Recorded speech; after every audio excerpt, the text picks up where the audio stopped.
kalau ini kan revitalisasi,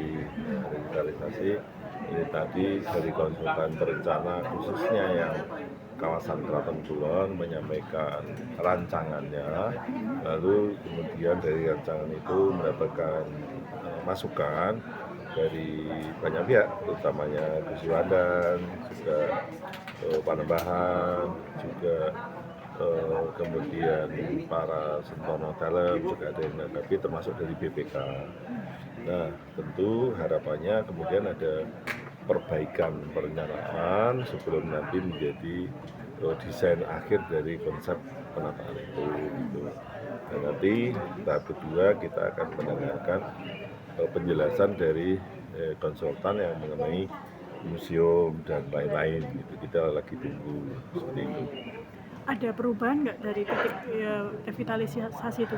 Ya, yang konsep yang disajikan tadi ada beberapa perubahan, usulan perubahan, utamanya menyangkut layout desain tata ruang yang di kawasan Kraton Kulon sisi barat terutama, karena ada usulan beberapa perubahan di mana kemudian Gusri tadi menyampaikan harus minor perubahan itu sesedikit mungkin dan utamanya mengembalikan seperti aslinya seperti itu.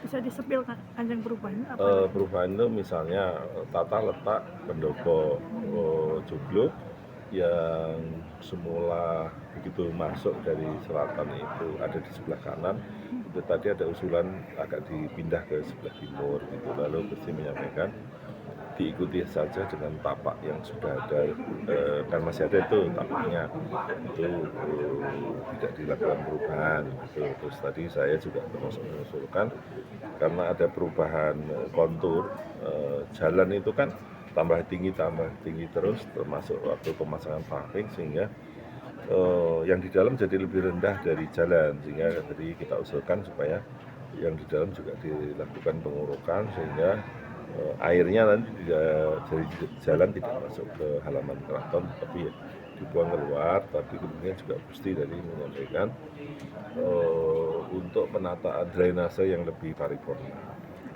Dan yang mungkin ini fokus utamanya gimana Kanjeng? Kalau Kraton Kulon sebetulnya lebih utama mengembalikan kepada fungsi yang sebenarnya seperti sebagaimana dulu. Jadi tidak ada perubahan mendasar yang hancur didandani dikembalikan seperti asli, lebih ke sana. Ini dimulai kapan dan ada target kapan? Secepatnya, kalau target akhir tahun harus selesai karena ini memang APBN. Kalau ini museum sendiri? Museum sama, akhir tahun juga harus selesai.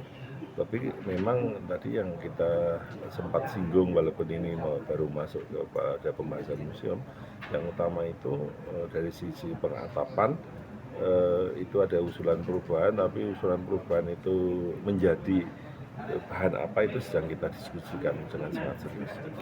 Jadinya ditutup mulai kapan?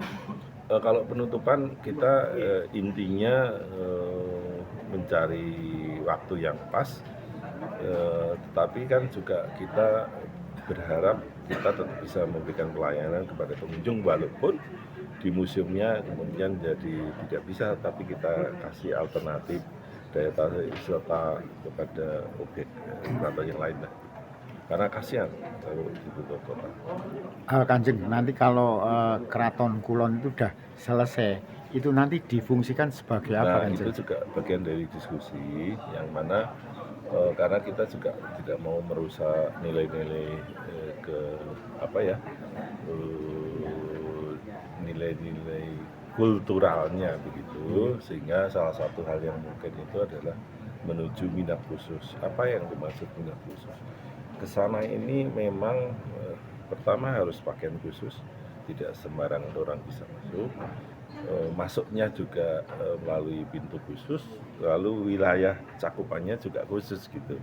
Jadi itu jalan tengah yang bisa kita capai. Satu sisi bagian dari pertanggungjawaban kultural karena ini bagian dari objek wisata kultural gitu, pertanggungjawaban moral juga karena itu kalau dibangun dari APBN juga harus memberi manfaat kepada banyak orang, tapi kemudian juga tidak setiap orang bisa masuk ke situ semua maunya. Kanjeng, bukannya nantinya dipakai tempat tinggal Sinun Pakubono 14 Hanabi Kanjeng? Itu bagian dari kemungkinan juga, tapi kan wilayahnya segede itu sehingga kemungkinan kan ada batasan-batasan yang mana yang bisa private, semi private dan semi public. Ini menyikapi kemarin kan sebelah kan menyayangkan revitalisasi, kenapa nggak dilibatkan